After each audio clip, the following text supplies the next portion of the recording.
জার্মানির পর এবার ইউরোপের আরো কয়েকটি দেশ তুরস্কের গণভোট নিয়ে সেখানে প্রচারণা চালাতে নিষেধ করল।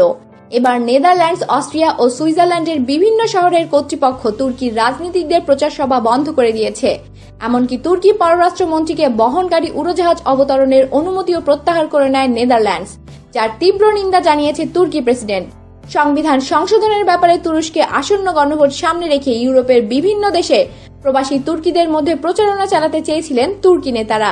জার্মানি প্রথম এ ব্যাপারে আপত্তি তোলে। এ নিয়ে তুরস্কের প্রেসিডেন্ট রিসেপ তাইয়েপ এরদোয়ান দেশটির বিরুদ্ধে নাৎসি আচরণের অভিযোগ তুলে দাগুদ্ধের সূত্রপাত করেন। এর প্রেক্ষাপটে তুর্কি পররাষ্ট্রমন্ত্রী মেভলুত চাভুসোগলুর নেদারল্যান্ড সফরের আগ মুহূর্তে শুক্রবার দেশটির বন্দর নগরী রটারড্যামের মেয়র আহমেদ আবু তালেব বলেন, নিরাপত্তা জড়িত কারণে তুর্কি মন্ত্রী প্রচার সভা করতে পারবেন না। শনিবার রটারড্যামের একটি হলে চাভুসোগলুর সভা করার কথা ছিল। তার আগেই হলের মালিককে শহরের মেয়র জানিয়ে দেন এ সভা হবে না। তবে মেয়র জানিয়েছিলেন কূটনৈতিক সুবিধার সুবাদে তুর্কি পররাষ্ট্রমন্ত্রী শহরটিতে সফর করতে পারবেন। এর প্রতিক্রিয়ায় ইস্তাম্বুলে এক জনসভায় তুর্কি প্রেসিডেন্ট রিসেপ তাইয়েপ এরদোয়ান বলেন, নেদারল্যান্ডস হল নছিবাদের অবশিষ্টাংশ এবং ফ্যাসিবাদী। আমাদের পররাষ্ট্রমন্ত্রীর উড়োজাহাজের ওরা যত খুশি বন্ধ করুক। এখন থেকে আমরাও দেখব তুরস্কে আপনাদের উড়োজাহাজগুলো কিভাবে অবতরণ করে। তুর্কি পররাষ্ট্রমন্ত্রীকে বহনকারী উড়োজাহাজ অবতরণ করতে না দেওয়ার বিষয়টি ব্যাখ্যার জন্য তুরস্কে নিযুক্ত নেদারল্যান্ডস চার্জ দ্য অ্যাফেয়ার্সকে ডেকে পাঠায় দেশটির পররাষ্ট্র মন্ত্রণালয়।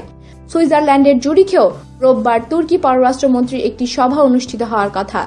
এর মধ্যেই সে দেশের একটি ভ্যানু তার সভা আয়োজনে অপারগতা প্রকাশ করেছে। অস্ট্রিয়ায় হোরব্রাহাঞ্জ, লিনাস ও হেডজোয়েন্সবার্গ শহরেও তুর্কি রাজনীতিকদের প্রচারণা বাতিল করা হয়েছে। ইউরোপীয় ইউনিয়নভুক্ত দেশগুলোয় অবস্থানরত তুর্কিদের মধ্যে গণভোটের প্রচারণা চালানোর উদ্যোগ নেওয়ায় তুরস্কের সরকারের সমালোচনাও করেছেন নেদারল্যান্ডস ও অস্ট্রিয়ার সরকার।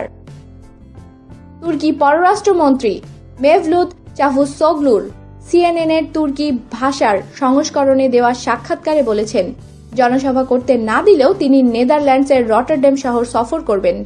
পাশাপাশি তিনি হুঁশিয়ারি দিয়ে বলেন, ইইউ-ভুক্ত দেশগুলো যদি তুর্কির জন্য প্রতিশ্রুতি ভিসামুক্ত সুবিধা বাস্তবায়নে ব্যর্থ হয়, তাহলে শরণার্থী সহ বিভিন্ন বিষয়ে ইইউ এর সঙ্গে তুরস্কের যেসব চুক্তি সম্পাদিত হয়েছে সেগুলো বিপন্ন হয়ে পড়বে। আমাদের সাথেই থাকুন আর অবশ্যই সাবস্ক্রাইব করুন।